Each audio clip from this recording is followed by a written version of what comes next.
There is no way anything in its path is going to stand. The river was completely different than what we were used to seeing. Now it was just a raging, muddy, dark torrent that was just out of control.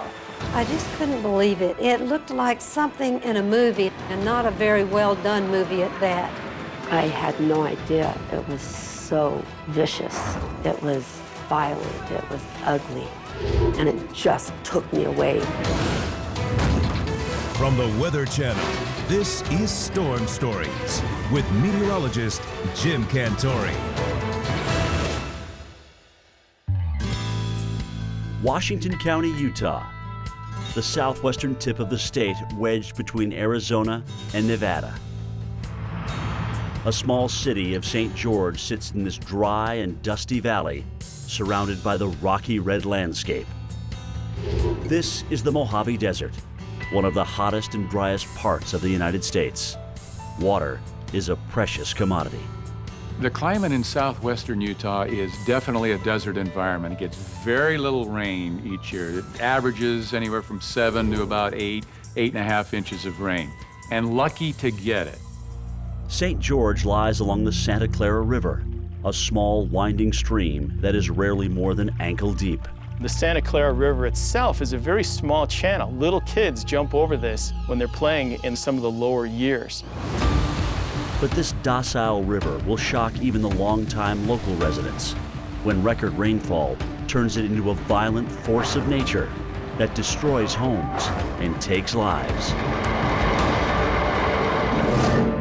January 2005. A large low-pressure system forms in the Pacific and stalls off the west coast. Heavy clouds rich with moisture make their way to the Pine Valley Mountains, a mountain range just north of Washington County, Utah. When I saw this storm forming in the Pacific, I knew it was headed for us. Now, what was unusual about this storm? It was a storm that we call, on occasion, the Pineapple Express. That means it's a warm storm. It has amazing amount of water associated with it. The warm air and rain melt the snow piled high on the mountain peaks. The storm also dumps 12 inches of rain on the area in 72 hours.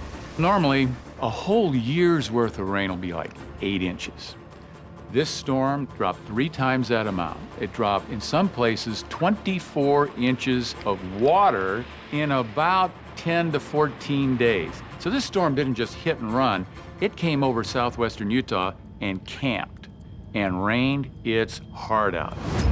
By January 10th, there is a flood in the desert. Gentle creeks that wind their way through Washington County turn into raging rivers. We accumulated 12 inches of precipitation in a 72-hour period during this storm. Plus, we melted about 2 inches of snow water equivalent, or 2 inches of water in the snow. All that water comes coursing down out of the mountains, channeled through these gorges, and then it all converges on these teeny, teeny little streams. They can't handle it, and it explodes. Mary Cook and her family are building their dream house on the banks of the river. And after 7 long months, they're about to move in. This was our dream home. We had been planning this for years, studying the floor plans, making changes. We selected this lot, and everything that we wanted was here. The river is a big part of the home's appeal. We have 3 young boys. They could go down and play in it. It was a small creek, didn't have to worry about them because it wasn't deep or dangerous. In most places, I could jump across it. But on January 9th, residents of the St. George area see their gentle river start to roar. I recall that it rained for 2 weeks, and it was very unusual. In fact, we could hear the water in the creek from the house, and we thought it was neat. Yeah, it just continued to rain. It snowed a little, and then it warmed up also, and then we had big trouble. The rain continues to fall, saturating the soil and feeding the overflowing streams. We were going around town and looking at the different sites of the flood, and then it got dark. To me, that night was a really long, dark, destructive night. It was rainy, it got dark early, and when I came out the next morning, we were just shocked and devastated to see what had transpired throughout that long, dark night. Cindy and Gerald Grimmett are also alarmed by what they see that morning. As campground hosts at the Red Cliffs recreational area, they know the dangers of flash floods. The flash floods we would have, they would trap us because the water would come through and it would cut off the road. And it would last 4 or 5 hours and then it'd be gone. And we could get out again. We could reach town again. It just hits and leaves. But this year, the rain shows no signs of letting up. Quail Creek, a gentle bubbling stream they normally can cross on foot, has turned into a muddy torrent. It was unimaginable. This road is about 20 feet wide, and the water came through. I bet it was 4 feet high, and it was thick, chunky water. It was full of rocks and trees and boulders. It was scary.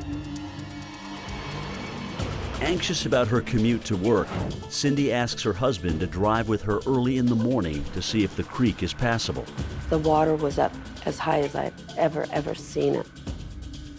And we were in a 4-wheel drive vehicle. I was driving, and we drove through the water and got through. The Grimmett's SUV barely makes it across the flooded stream.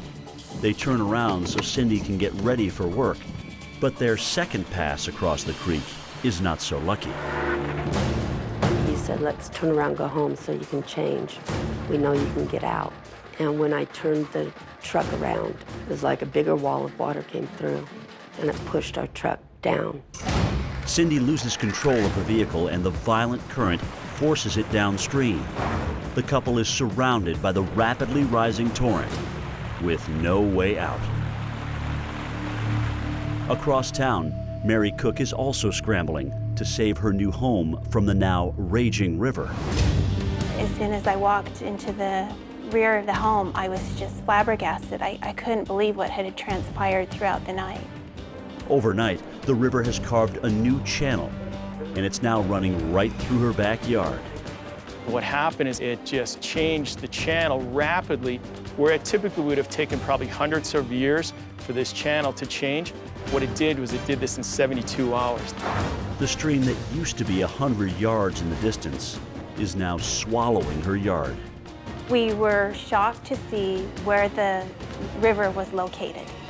The river was about 20 feet deep, and as we stood behind our property, we just watched huge chunks of earth fall away into the river. The Santa Clara River is now an avalanche of mud and debris, a destructive force that's threatening everything and everyone in its way. If you try and brace yourself in a flood, it's not going to happen because the force of water is so strong. 1,000 cubic feet per second is the equivalent to 2.5 elephants rolling by you every second. The peak flow for this flood was 6,200 cubic feet per second. You can do the math. There is no way anything in its path is going to stand. The river was completely different than what we were used to seeing. Now it was just a raging, muddy, dark torrent that was just out of control. The Cooks realize that their dream house is in serious trouble. I'm gonna go video the inside of the house, just in case it's gone. I got my camera and just started walking through the home. And that was hard.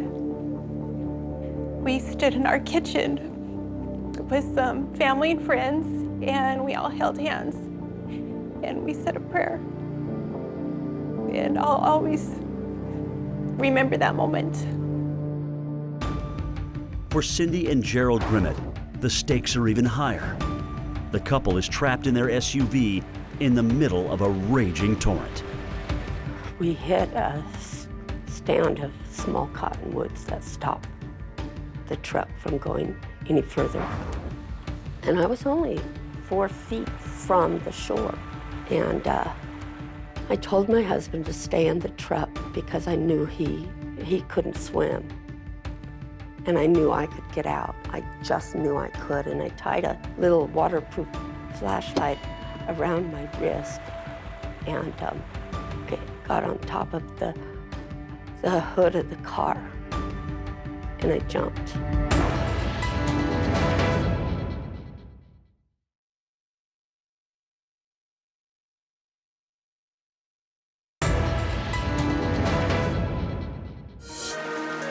January 2005. A powerful storm dumps record amounts of rain on southwestern Utah, turning normally docile bodies of water into violent rapids. Cindy Grimmett leaps into the flooded Quail Creek from her stranded SUV to get help, while her husband, Gerald, who can't swim, waits in the car. When I jumped in the river, I had no idea it was so vicious. It was violent, it was ugly, and it just took me away. I mean, it was so quick. Mud and debris pummel Cindy's body. The force of the water sends her tumbling and gasping for breath. The water was so cold. Oh my God, it was so cold.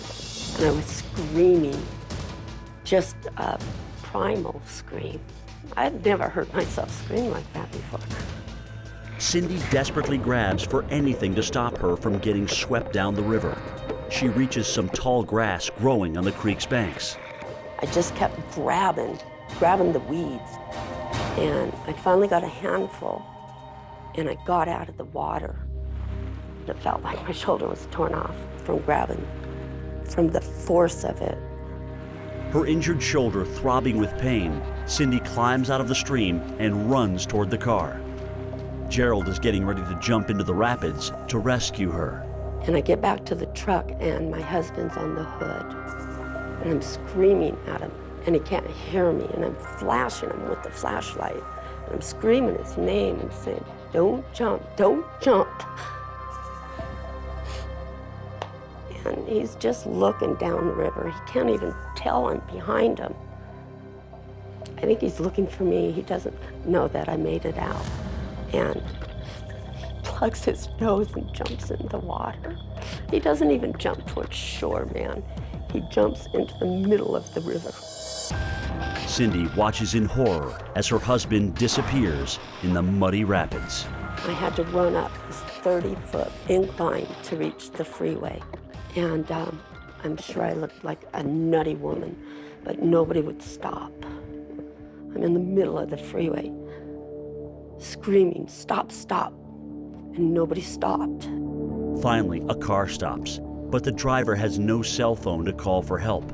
Cindy knows her husband can't swim and fears the worst. I was screaming that my husband fell in the river, and they got me to a hospital, and I don't remember a whole lot after that. The flood continues to roar through St. George, devouring everything in its path. By now, Mary Cook and her family are forced to evacuate their almost completed dream home. How we doing? Not good. Yeah, not good at all. We're going to evacuate this area. Of course, we knew it was not safe. It was raining sideways. It was just miserable. And we stood to the side of the home and just watched as long as we could. Can we stay here 2 more minutes? I'd really rather have you go back at least to the asphalt if you would. When they asked us to leave, we didn't want to. I just wanted to stay, and I wanted to keep thinking, maybe it won't happen. Maybe it'll calm down. The Cooks have to retreat to the safety of a family member's house on higher ground. They watch on the local TV news as their dream home collapses into the Santa Clara River.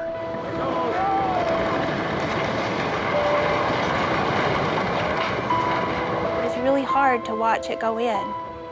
And it went in piece by piece over a long period of time, but it eventually took the entire home. In just a few hours, the dream house they've spent years planning is reduced to rubble. And the Cooks are far from alone. The entire neighborhood of Creekside along the Santa Clara is now in danger of being swallowed by the flood.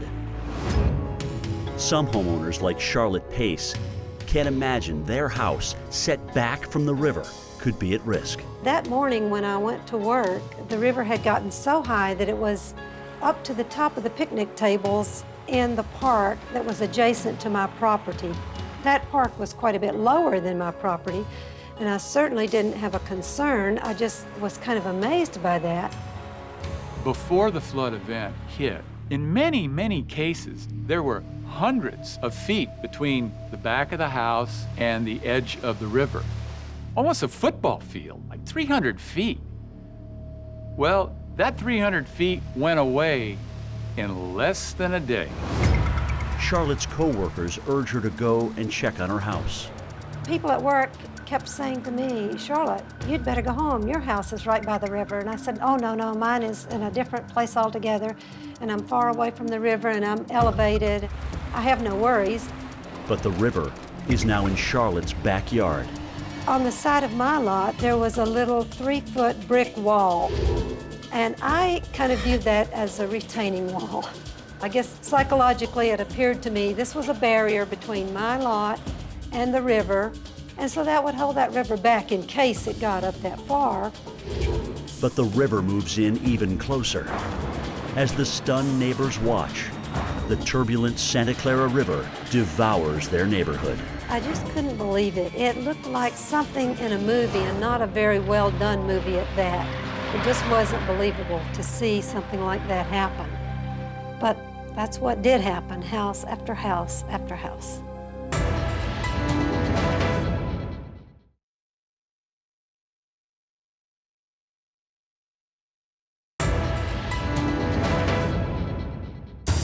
January 2005. In Washington County, Utah, the raging Santa Clara River carves a new channel, eating up entire neighborhoods in its path. I mean, we're talking about the whole river being alive, looking like a snake, just curling around. New bed here, sweeps over here, takes a big bite out of this subdivision, inundates this, blows away this bridge. Nobody had ever seen anything of that magnitude. This was off the chart. The water has eaten away at the foundations of homes that were originally hundreds of yards away from the river. One of the things that stands out in my memory the most is this huge cracking sound as the foundation is just cracked into. There really wasn't much that people could do. They were in the path of a massive event. It was probably a 100-year event, if not a 500-year event. They had no chance. The flood destroys roads, bridges, and dozens of houses. More than 50 families are homeless. Losses to property and infrastructure add up to nearly $200 million.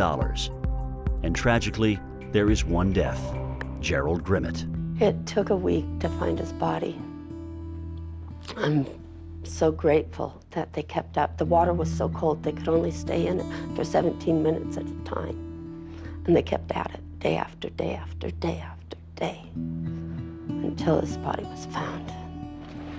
We lost a lot in our community that day, well, that week. I had no idea the amount of destruction that was happening in my town. Charlotte paces home with all her possessions, including precious family heirlooms and photos, plunges into the violent, muddy mess. They're gone. Some of them are very precious. In my case, I don't have my parents or my only brother anymore, and every picture I had of them are all gone. But they're material things, so that's that. But days later, Charlotte gets some surprising good news. A few days after the flood, some lady found in her backyard, stuck up in the limbs of a tree that had ripped, this picture. It's a picture of my mother and me. I'm only 2 years old in this picture. The local newspaper has published the photo to locate its owner. Miraculously, the picture in the frame survived the flood undamaged. How weird that the house and everything in it could have gone down and been under the water, and yet that one thing snagged on the tree limb and was saved. The Santa Clara flood destroys neighborhoods, but it didn't sink the community's spirit. Over the next several months, massive fundraising efforts raised more than $3 million for the Santa Clara Flood Victims Relief Fund. They raised millions of dollars. You couldn't believe all the things this community did. It certainly reinforced my belief in the goodness of mankind.